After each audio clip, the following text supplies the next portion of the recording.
Hello, everyone. This is Tijen Genco. I am Master Certified Coach and Board Certified Health and Wellness Coach. I have Marianne Gernetzke here with me. Welcome, Marianne. Thank you. And today is April 29, 2022. This is a sequel of Genco Method Neurologic Approach to Coaching. Marianne and I had another dialogue, and if you have not seen that, you can find that in Genco Coaching YouTube channel, and as well as in the links on my website. We're going to talk about this again. The first time around when we talked, Marianne and I, she did not take in the training yet. So this is post-training reflections. And Marianne, would you like to introduce yourself to the audience before we start? Sure. So I'm Marianne Gernetzke, and I'm a professional certified coach and a national board certified health and wellness coach. Wonderful. And do you want to tell audience how they can find you? Yeah, so I offer health and wellness coaching services, and my website is mariannegernetzke.com. If you'd like an easier way to find me, you can also go to createhigherwellbeing.com and find me there. Beautiful. Thank you for that. So, Marianne, where would you like to take us as the start? Well, yeah. So last year, I had questions for you about how you were applying the evidence-based theories of neurolinguistic programming and polyvagal theory to coaching. And now that I've had the training, you had suggested we could re-engage in a deeper conversation about the course. So that's what I'm hoping for today. But I thought first we might like to go over some of the details of this next offering of the course, which is going to start on June 3rd.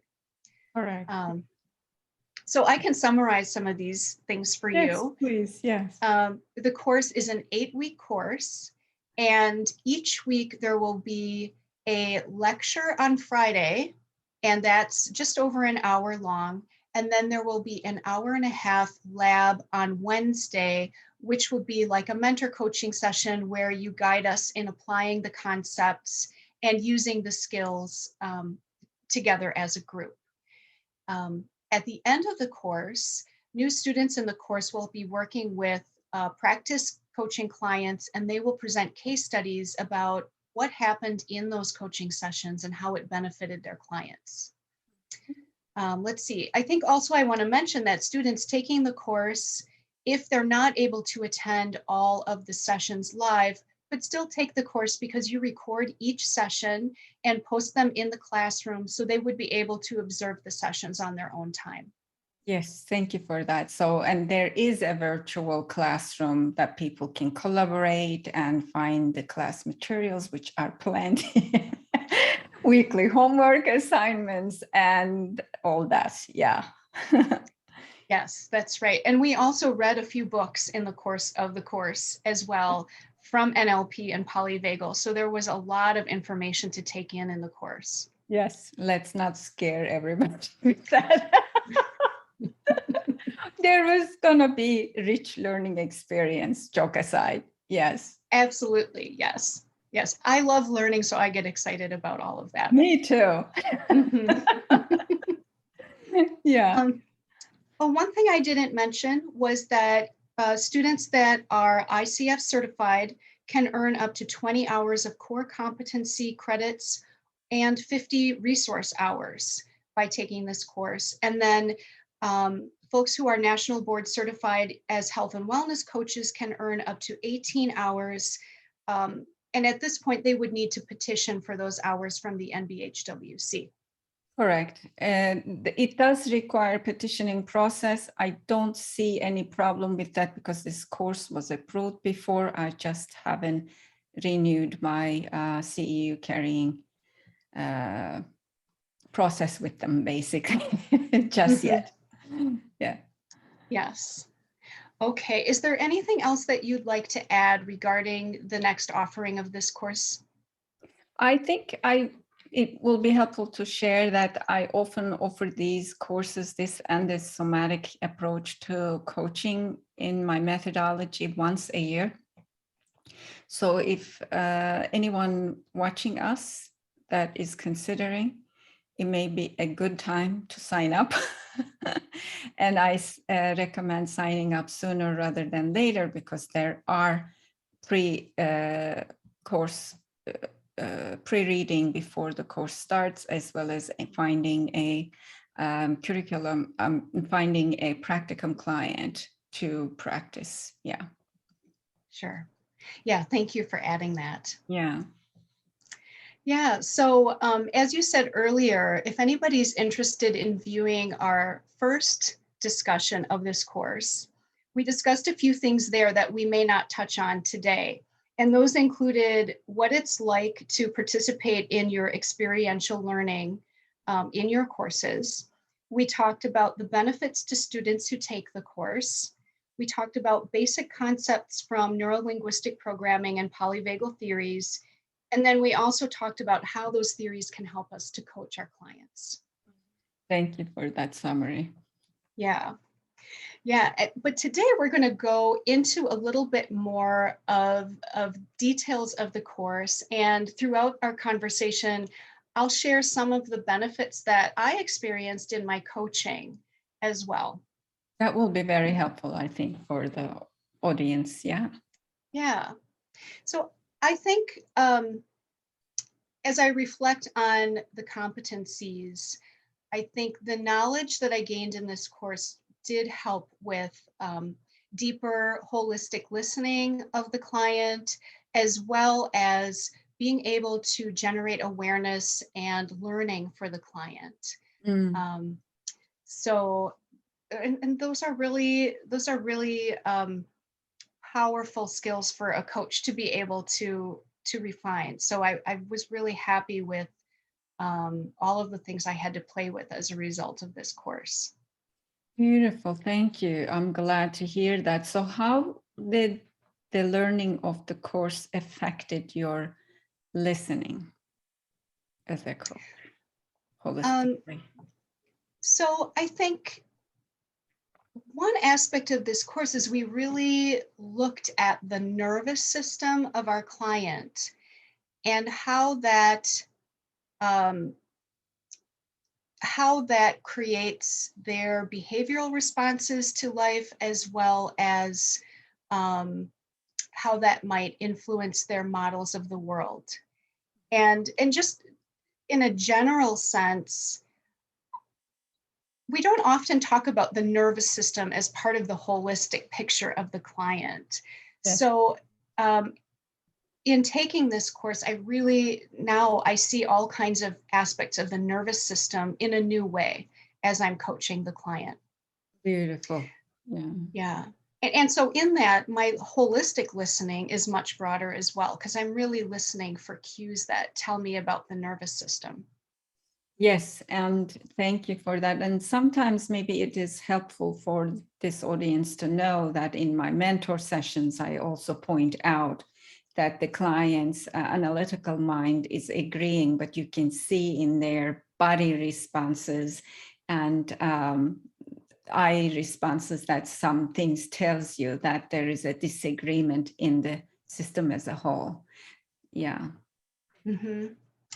Yeah, and I was going to offer that very recently you spoke to the National Board of Health and Wellness Coaches about cognitive bias and deep listening, and you mentioned many aspects of the nervous system in that conversation. Yes.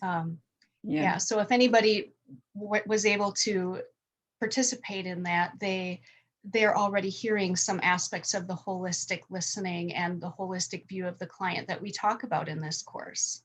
Yes, good for them as a reminder. And also, if you are National Board Health and Wellness, National Board Certified Health and Wellness Coach, you could actually watch that recording on demand. Yeah. Mm-hmm. You mentioned to me that you have two additional trainings coming up for ICF chapters that relate to this that you'd like to share.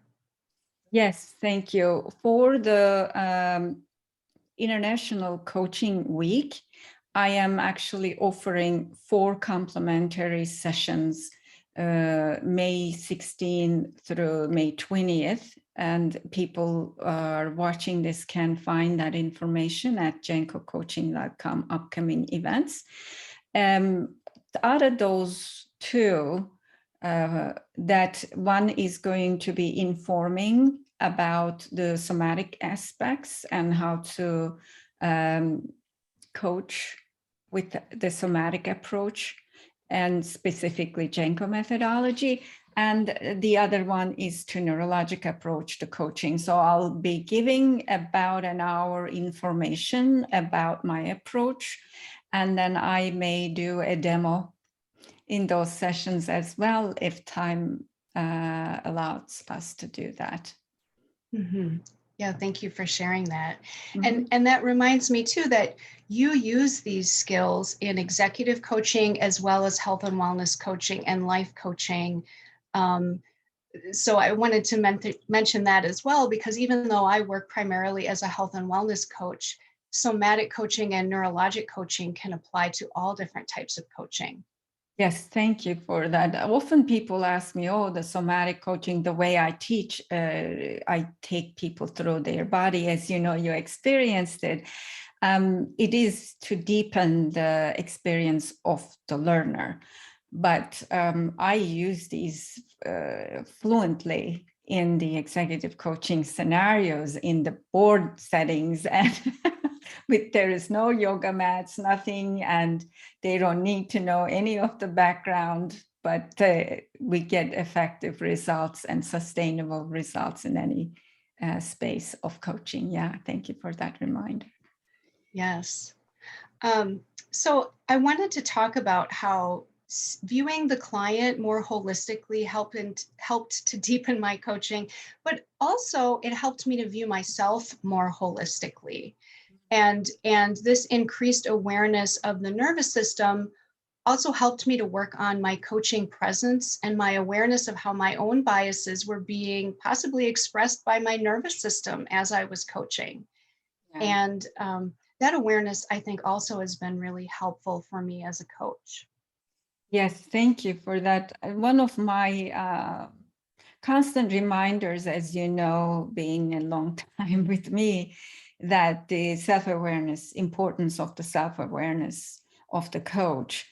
And this training actually brings a lot of opportunities, because each week that with the homeworks and other learnings that I'm asking the students to reflect deeply upon themselves and their cognitions, how that works and what the nervous system responses are. So there is going to be plenty of opportunities to self-grow in this course. Yeah. Mm-hmm. Right. And then also in this process, as I had more awareness of the client's nervous system, I feel that it helped to increase my ability to be aware of the beliefs and the choices that were coming into the session from the client that I might not have been quite as aware of in the same way before I took the course. Would you like to give some examples of that to the audience? Well, as we were learning about NLP, as an example, we learned about how observing eye movements, as well as listening to the client's language, could help us to see their map of the world or their model of the world.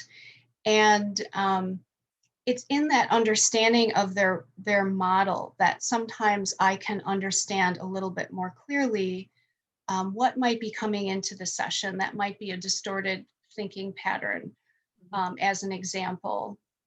I'm not coming up with a client-specific example in this moment, but It was helpful. Yeah, it is.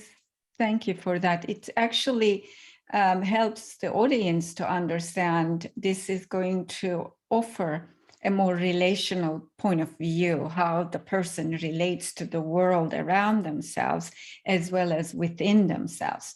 So that kind of gives a lot of power to the coaching session to reframe and reinvent the relationships towards more harmonic responses.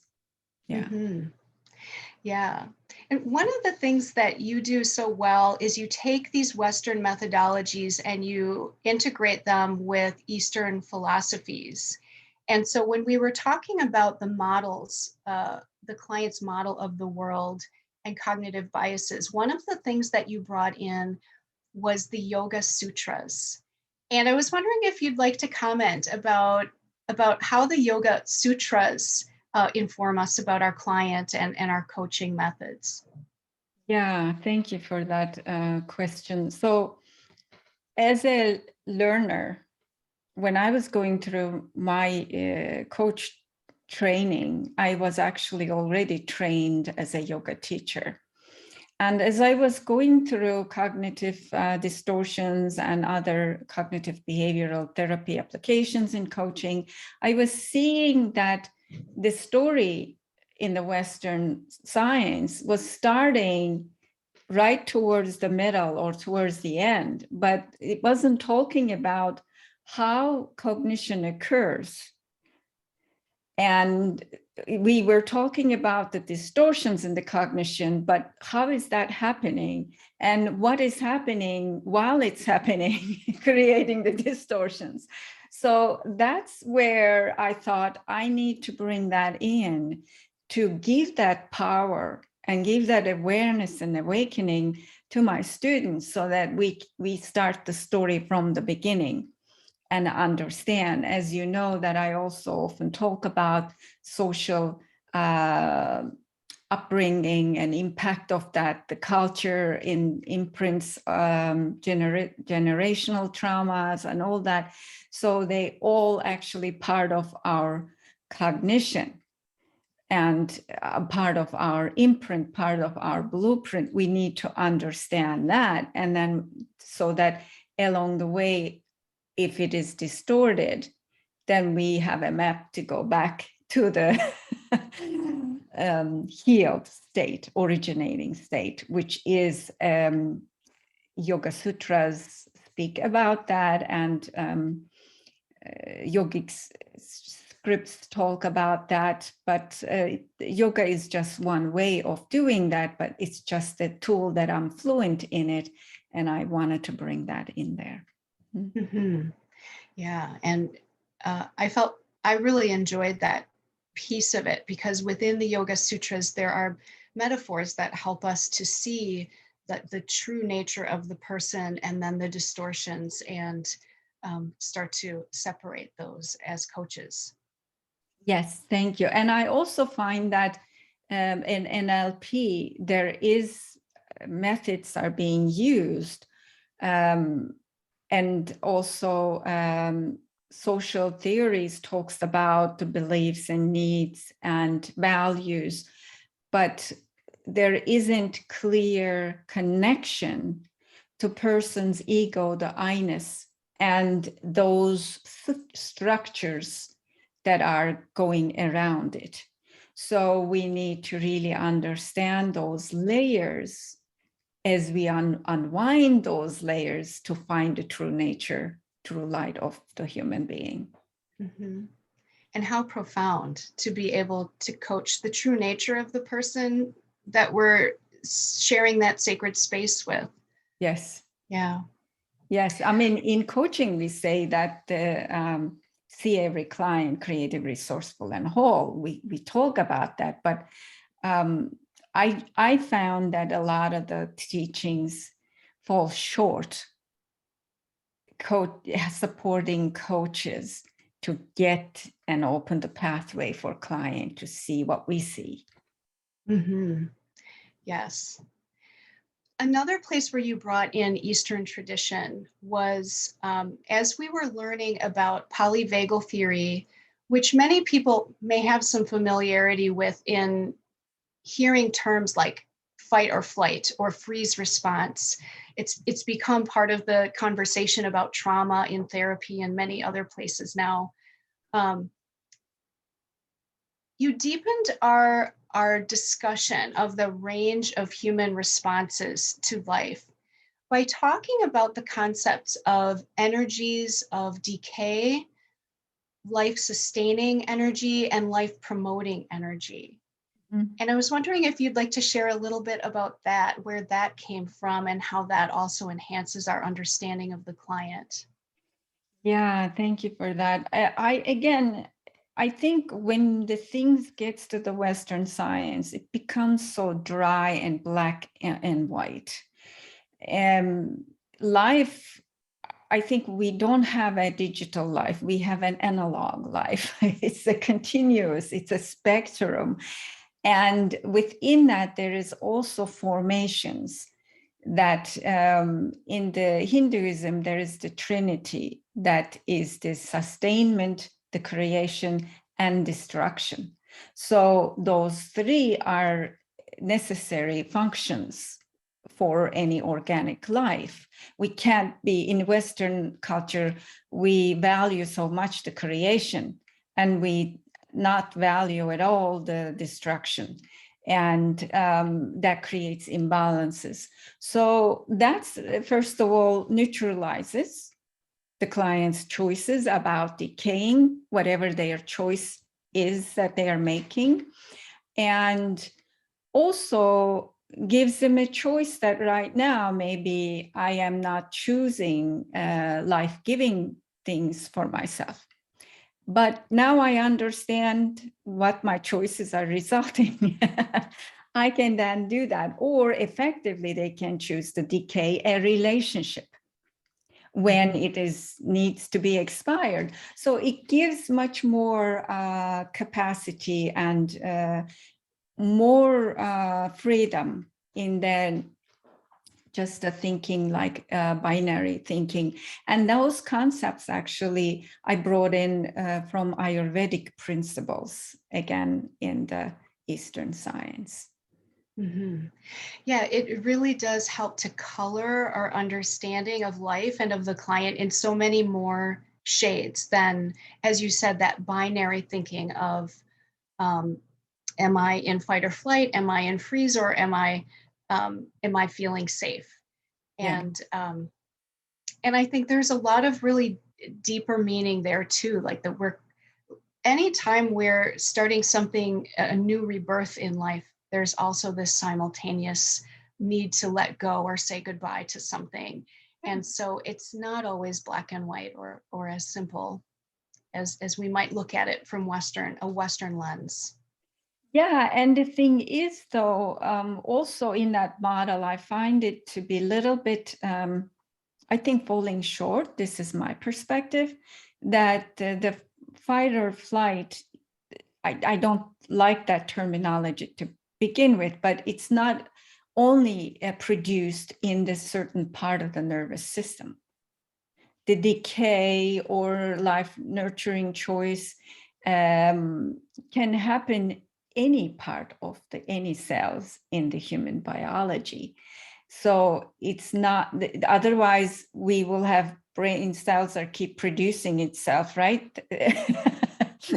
And elimination isn't only happening in the lower part of the human system. So it needs to be understood that way and coached around it that way for the holistic Genco Method holistic approach. Yes, thank you for adding that. Yeah. I had one other example of where you combined East and West. In combining all of these wonderful things that you pull into the course, you created your own structure of how we might look at the client and their range of responses to life. Mm-hmm. And much of that was looking at how the client is expressing themselves in life. Yes. And that wasn't just about their verbal expression, but also their behavior, their social expression, their emotional expression, and their spiritual expression. Yes. And within that, you gave us sort of a continuum of other things to consider in whether or not their expression was harmonic or disharmonic, mobilized or immobilized. And it was such a rich structure that you gave us there. What might you like to share about that? I think it's again wanted to, that's my way of taking the responses or categorization from being binary into bringing more energies and fluidity into the human system. And there I was actually taking some principles from Tai Chi, Qigong principles of the energy, how that's been contained and maintained in the body. And so in that spectrum, we can see that energetic investments that one does with their cognitions, so that whether then the energies are utilized to act, which is often the transactional coaching focus, or energies are utilized to digest, to take in something, integrate. Energies are utilized to connect or transcend. So there are these, and these are the authentic needs of the human being if we look at how we function by divine design in some ways. Yeah. Yes. I love when I use this understanding to offer reflections to the client, because it often does get to their very essence of self. And I find reflecting on their ability to self-express often produces tears or really, really sincere and heartfelt discoveries about the self. So it's a really helpful framework to use. Glad to hear that. Yeah, because I think it does touch the authenticity of the core essence and the energy, which I often use that language, the essence. And I think, if anything, that my neurologic approach to coach training gives these languages to coaches so that they can actually relate the client at those deeper levels. Mm-hmm. Yeah, there's something about that feels like just connection to truth about the client, and often you see that in their response to it. Yes, beautiful. Thank you for that. Mm-hmm. Yeah. So far we've been talking about how the course really helped me to deeper my conceptualization of myself as well as the client. But I also feel like the course was helpful in deepening my skills as a coach and helping the client have deeper awareness for themselves and also deeper learning. So I'd like to share a couple more things in that area next. Please, yeah. Yeah. So we've spoken already about the client's model of the world. And as we were learning about that in the course, we talked about responding to the client, then using that model of the world, using their own language, and really speaking directly to their nervous system in a way, in choosing to respond with their methods of interacting with the world. I have found that feels really helpful. It's challenging too to keep all of these things in mind as a coach, and I'm still learning this skill, but I appreciate the perspective in creating greater safety for the client, as well as speaking their own language so that they feel more heard. Mm-hmm. And you gave me your beautiful language as I was asking you something about the course, and you said we became nervous system whisperers. That's right. Yes, that was such a beautiful metaphor. Yes, I was trying to think of my best way to capture it. I think that was it. Yes, that's lovely. Yeah. Mm-hmm. I wanted to share that another thing we really practiced was exploring the use of metaphor. in working with the client. And I love metaphor because it's such a wonderful way to create some distance from the client's problem while also helping them to look at the whole landscape of the issue. Yes. What might you like to share about the use of metaphor in coaching, or maybe specifically within this course? I love metaphors. Of course, it's just, I'm a visionary, so I speak that language. But as a meditation teacher and practitioner over 25 some years, I can tell you that the metaphors are the golden key to directly access to the client's blueprint. And even though, and this is where I was talking in the NBHWC quarterly forum on that holistic approach to listening, that even if they don't mean anything to you as a coach, the metaphor they used, you can still just using their metaphor and asking relational questions around the metaphor, client will understand that. And they, right, you have experienced it many times in my mentor sessions and otherwise in this course, that it's such a powerful way and such a powerful gateway to get to where we need to go. And one of the things that I see often inexperienced coaches does that the client offers a metaphor and they change it to another metaphor that's that kind of impedes the process a little unless it's intentionally done. But yeah, that's what I would like to share about the metaphors.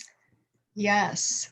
I have two reflections on that. I recently was brave and I used a basketball metaphor with a client because that metaphor really resonated with the client.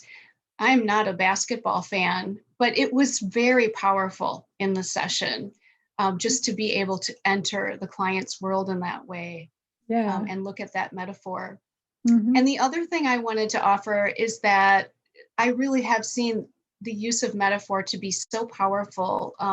And I have one client in particular for who exploration of a specific metaphor has been so powerful for her that she's planning to get a tattoo of that metaphor. So, you know, it's a really wonderful way to work as a coach using metaphor. Beautiful. And the thing is that I use this language, the cat is out of the bag. It often gives you a lot of information. And then because the client is blurting out, they're not even recognizing until you reflect on it. So I have veterans or post-military clients that I often coach them to onboard in their executive positions after military service. And it's incredibly amazing that how much combatant language they use.